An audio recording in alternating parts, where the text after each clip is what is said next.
বিসমিল্লাহির রহমানির রহিম। আমরা যে পদ্যগুলো আছে আমাদের এইচএসসিতে, আমরা সেই পদ্যগুলো এখন শুরু করতেছি। তো আমাদের প্রথম যেটা সেটা হচ্ছে তাহারই পরে মনে। আমরা তাহারই পরে মনে দিয়ে আমরা পদ্যটা শুরু করতেছি। যদিও অন্যান্য যেই কবিতা বা গল্পগুলো আমরা একটা প্লেলিস্টের মধ্যে সুন্দর করে সাজিয়ে দেওয়া আছে, তোমরা প্লেলিস্টে চেক করতে পারো, ডিসক্রিপশন অথবা কমেন্টে দেওয়া আছে। ঠিক আছে, তো আমরা একদম একদম এক যা কোশ্চেন আসবে, কোথা থেকে কীরকম কোশ্চেন আসবে কি আসবে না, আমরা A to Z একদম কভার করবো ইনশাল্লাহ। ওকে, তো চলো শুরু করা যাক।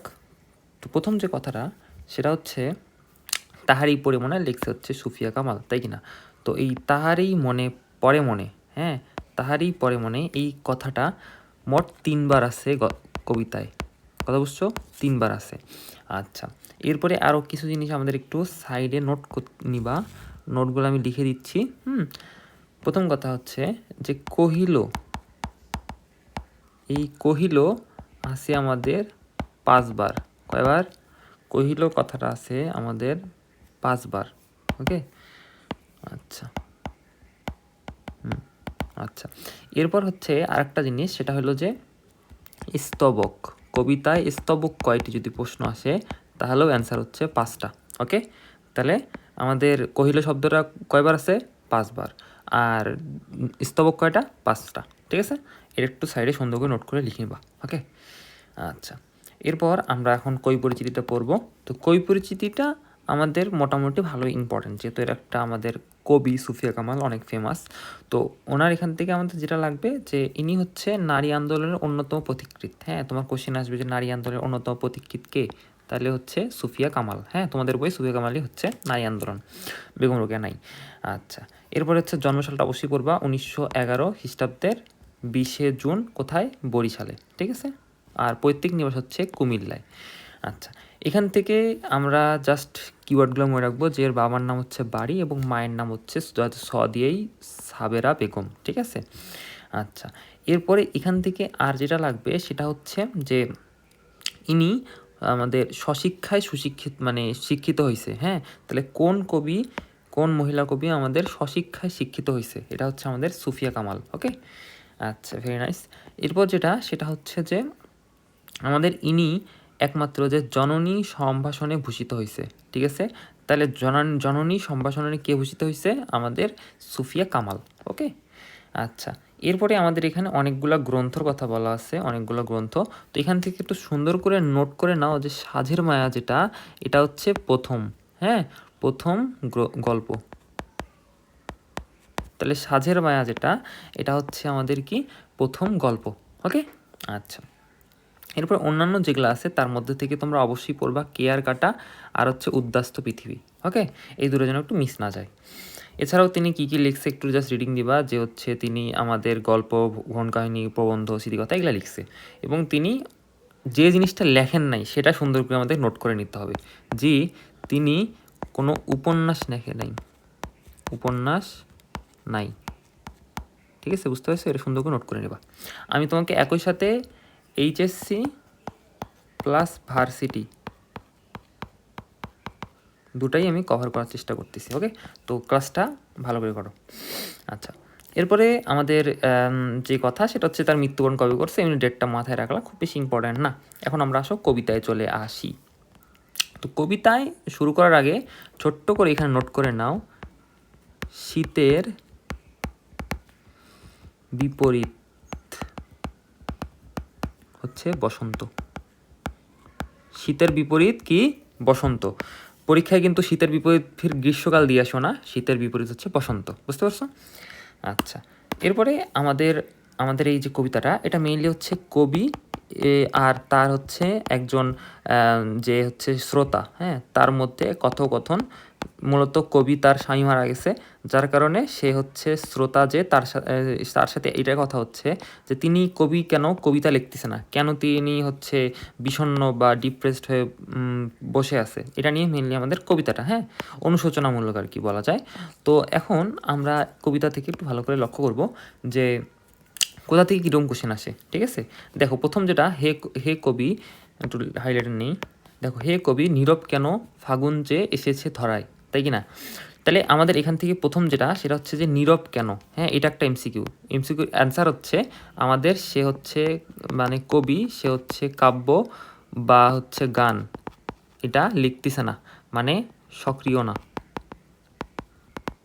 তাহলে এই নীরব কেন এই কথাটা দ্বারা সে বোঝাচ্ছে যে তিনি কাব্য বা গান রচনা সক্রিয় নয়, হ্যাঁ এই কথাটা বুঝাইছে।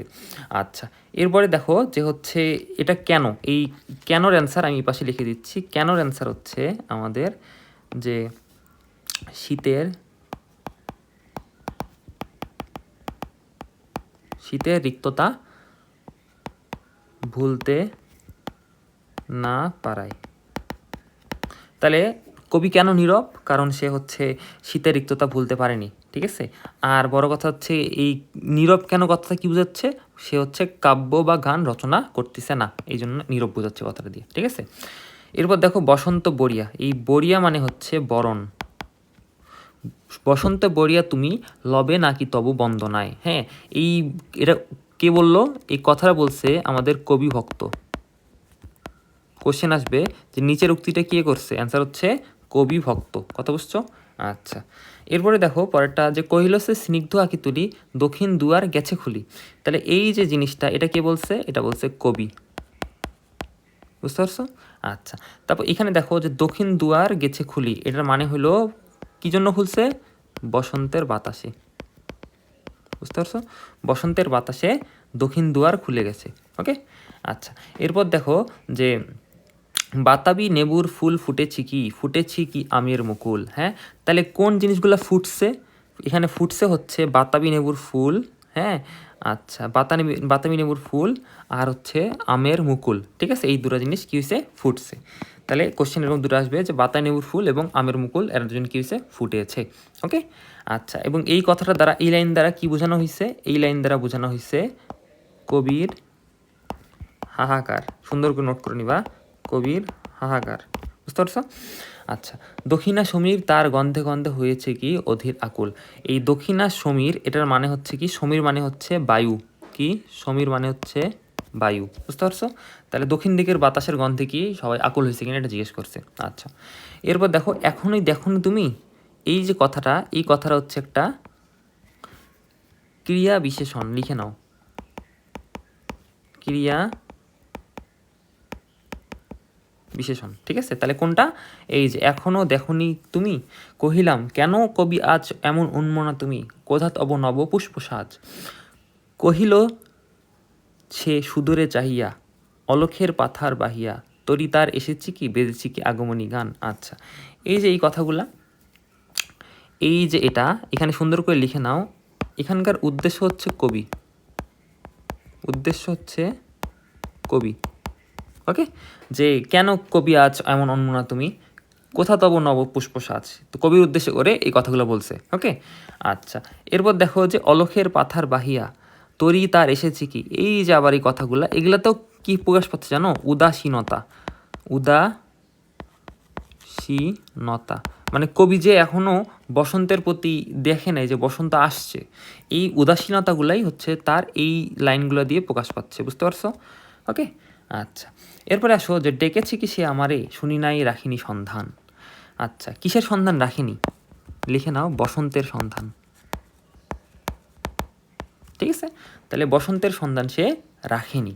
আচ্ছা, তরি তার এসেছে কি, এই যে তরি, এই তরি কাকে নির্দেশ করতেছে, এটা কোশ্চেন আসে, তরি কাকে নির্দেশ করতেছে, তরি নির্দেশ করতেছে বসন্তের একটা প্রতীক হিসাবে, বসন্তের প্রতীক।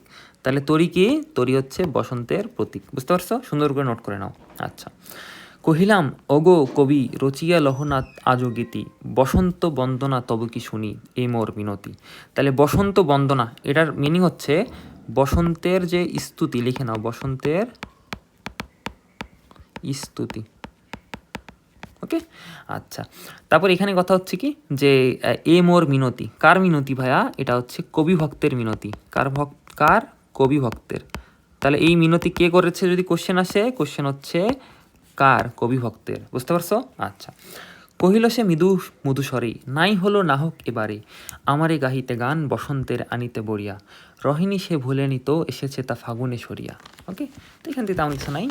এরপরে আসো যে কহিলাম ওগো কবি অভিমান করেছ কি তাই, যদিও এসেছে তবু তুমি তারে করিলে বিথাই, কহিল সে পরম হেলায়। তাহলে এই যে পরম হেলা, এটা কার হেলা জানো? এই হেলাটা হচ্ছে আমাদের কবির অভিমান হচ্ছে এখানে প্রকাশিত হয়েছে, কবির অভিমান প্রকাশিত, বুঝতে পারছো? ওকে, তাহলে এখানে কি হয়েছে? কবির অভিমান প্রকাশ পাইছে, বুঝতে পারছো? আচ্ছা, বিথা কেন ফাগুন বেলায় ফুটে নাকি ফুল শাখে। আচ্ছা, এই কথাটা কেন বলছে জানো? ফুটে নাকি ফুল শাখে, এই কথাটা হচ্ছে আমাদের অভিমান করি কবি বলছে, অভিমান সাথে কিছুটা বিদ্রুপ, লিখে নাও। অভিমান এবং বিদ্রুপ করে এই কথাটা বলছে যে ফুটে নাকি ফুল শাখে, পুষ্পরতি লোভে নাকি ঋতুর রজনে, মাধবী কুড়ির বুকে গন্ধ নাহি, করে নাই অঘ্র বিরোচন। আচ্ছা, এই যে অঘ্র বিরোচন, এই অঘ্র বিরোচন এই কথাটার মানে কি? অঘ্র বিরোচন কথাটার মানে এই যে অঞ্জলি বা উপহার রচনা, বুঝতে পারছো? আচ্ছা, এবং এটা কিসের? এটা হচ্ছে বসন্তের, সুন্দর করে নোট করে নাও এভাবে, বসন্তের। ওকে, আচ্ছা, হোক তবু বসন্তের প্রতি কেন এই তব তীব্র বিমুখতা। এই বিমুখতা মানে হচ্ছে অবজ্ঞা, কার প্রতি? এই যে বসন্তের প্রতি, বুঝতে পারছো? আচ্ছা, কহিলাম উপেক্ষায় ঋতুরাজ কেন কবি দাও তুমি ব্যথা। তাহলে কাকে ব্যথা দিছে? দেখো, ঋতুরাজ ব্যথা দিছে, বুঝতে পারছো? তাহলে এই দুটো কানেক্ট করতে হবে যে ঋতুরাজ ব্যথা। ওকে, কহিল সে কাছে আসি সরি, এই যে কাছে আসি সরছে এখানে লিখে রাখো, এই কথাটার মিনিং হচ্ছে, আমি একটু সুন্দর করে দাগাই দিই, কহিল সে কাছে সরে আসি, এটার মিনিং হচ্ছে গোপনীয়তা। কি? গোপনীয়তা। ওকে, আচ্ছা, কুহেলি উত্তর তলে মাঘের সন্ন্যাসী। তাহলে এই যে মাঘের সন্ন্যাসী, এটা খুবই ইম্পর্টেন্ট একটা পার্ট। মাঘের সন্ন্যাসী এটা কি হয়েছে? এটা হচ্ছে আমাদের এখান থেকে কোশ্চেন আসে যে কহিল সে সরে আসি, এর পরের চরণটি কি? বুঝছো? কোশ্চেন আসবে যে এর পরের চরণটি কি, এটা হচ্ছে কোশ্চেন, বুঝতে পারছো? তাহলে পরের চরণটি কি, এখান থেকে এই কোশ্চেনটা বলবে যে কহিল সে সরে আসি, কহিলি উত্তরী তলে মাঘের সন্ন্যাসী। এই লাইনটাই চায় যে কহিল সে কাছে সরে আসি, এটার পরের লাইনটি কি? ওকে, আচ্ছা, গিয়েছে চলিয়া, তাহলে কে চলে গিয়েছে? এই যে মাঘের সন্ন্যাসী চলে গেছে। কিভাবে? পুষ্পশূন্য দিগন্তের পথে। কোথায় গেছে? পুষ্পশূন্য দিগন্তের পথে গেছে, ঠিক আছে? রিক্ত হস্তে, কিভাবে গেছে? রিক্ত হস্তে মানে খালি হাতে, তাহারই পরে মনে ভুলিতে পারি না কোনো মতে। তাহলে এই যে এই সর্বশেষ যে অংশটা যে মাঘের সন্ন্যাসী, এই জিনিসটা কিন্তু খুবই ইম্পর্টেন্ট, ঠিক আছে? এবং কিভাবে গেছে দেখো, কুহেলি উত্তরী তলে। ওকে, কীভাবে গেছে? পুষ্পশূন্য দিগন্তের পথে রিক্ত হস্তে, বুঝতে পারছো? এই জিনিসটা খুবই ইম্পর্টেন্ট, এবং আমরা কবিতা থেকে কোন লাইন থেকে কীরকম এমসিকিউ কোশ্চেন আসে সব সুন্দর করে লিখাই দিছি। ওকে, এখন আমরা পরের অংশটা পড়বো যে এখান থেকে কোন কোন কোশ্চেনগুলো আসে। এই শব্দার্থ এবং টিকাগুলো অবশ্যই পড়বা, এবং আমি দেখাই দিচ্ছি যে কোনটা। যেমন ধরো, তব বন্দনায় তোমাকে পড়তে হবে যে বন্দনা গানের সাহায্যে। তাহলে তোমার রচিত বন্দনা কিসের সাহায্যে? গানের সাহায্যে। এই মিনিং, এটা তব বন্দনা মানে এটা মিনিং। ওকে, আচ্ছা, এরপরে দেখো এখানে যে এই জিনিসটা আসে আমাদের খতে, যে বাতাবি নেবুর ফুল অধীর আকুল, এই কথাটা দ্বারা কী বোঝানো হয়েছে? তো এই লাইনটা পুরাটি তোমাকে পড়তে হবে সুন্দর করে। ওকে, আচ্ছা, তোমার এখান থেকে যে জিনিসটা এই ফাঁকা জায়গাটায় সুন্দর করে একটু লিখে নিবা, আমি যেহেতু বলাই দিচ্ছি তাই কাজটা হবে তোমার একটু লিখে নেওয়া। হ্যাঁ, লিখে নিবা এখানে সুন্দর করে যে এখানে আমাদের বসন্ত বিমুখতা বলে একটা কথা আছে। হ্যাঁ, বসন্ত, এই বসন্ত বিমুখতা কথাটার অর্থ হলো উদাসীনতা। ওকে, বুঝতে পারছো? আচ্ছা, আর বসন্ত বন্দনা,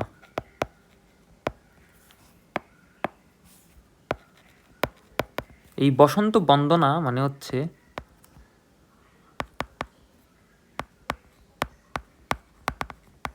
মানে তার যে একজন মারা গেছে, তার যে স্বামী মারা গেছে, ওটাই বোঝাচ্ছে যে বসন্ত বন্দনা করছে, কারণ তার প্রিয়জন চলে গেছে, জিনিসটা, ঠিক আছে?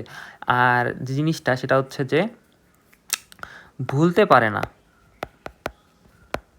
কিন্তু কি ভুলতে পারে না? হ্যাঁ, এটা যদি কোশ্চেন আসে তাহলে অ্যান্সার হচ্ছে যে তার যে আপনজন চলে গেছে, বিগত আপনজন, মানে মেনলি তার যে স্বামী চলে গেছে সেই জিনিসটা সে ভুলতে পারে না, হ্যাঁ, এটাকে সে শীতের সাথে তুলনা করছে, বুঝতে পারছো?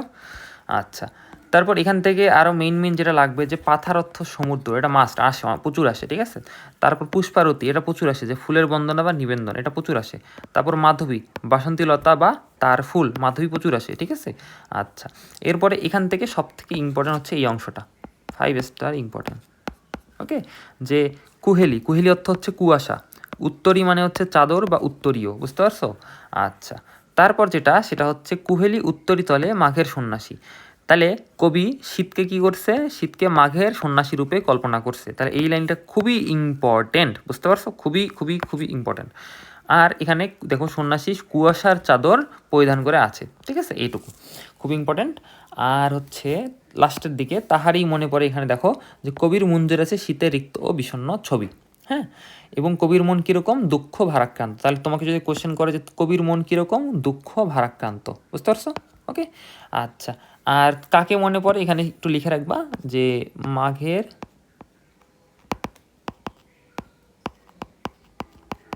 সন্ন্যাসী, বুঝতে পারছো? ওকে, তারপরে আমাদের শেষ দিকে সেটা হচ্ছে পাঠ পরিচিতি। পাঠ পরিচিতিটা খুবই ইম্পর্ট্যান্ট, এখান থেকে আমাদের এমসিকিউ কোশ্চেন আসে। এখানে একটু সুন্দর করে লিখে রাখবা যে এই যে কবিতাটা, এটা হচ্ছে মাত্রাবৃত্ত ছন্দ, মাত্রাবৃত্ত ছন্দ, বুঝতে পারছো? এটা কিন্তু মাত্রাবৃত্ত ছন্দের একটা কবিতা। এরপরে যেটা সেটা হচ্ছে এটা 24 বছর বয়সে লিখছে, বুঝতে পারছো? তো এই জিনিসটা ইম্পর্টেন্ট, হ্যাঁ, নোট করবা। আচ্ছা, এখান থেকে আমাদের যেটা লাগবে সেটা হচ্ছে দেখো 24 বছরটা কী কানেক্ট করলাম, দেখো এটা 1935 সালে প্রকাশিত হয়। প্রকাশিত হয় মানে হচ্ছে 24 বছর বয়স তখন যার ছিল তখনই হচ্ছে এটা প্রকাশিত হয়েছে, এবং কোথায় হয়েছে? মাসিক মোহাম্মদী পত্রিকায়, এটুকু লাগবে। এবং এটাতে কি প্রকাশ পাইছে? আমাদের প্রকৃতি ও মানব মনের সম্পর্কটা প্রকাশ পাইছে। আর এখানে সৌন্দর্য মানব মনের অফুরন্ত আনন্দের উৎস, ঠিক আছে। তাহলে সাধারণভাবে প্রকৃতির সৌন্দর্য, কিসের সৌন্দর্য? প্রকৃতির সৌন্দর্য আমাদের মানব মনের অফুরন্ত আনন্দের উৎস, বুঝতে পারছো?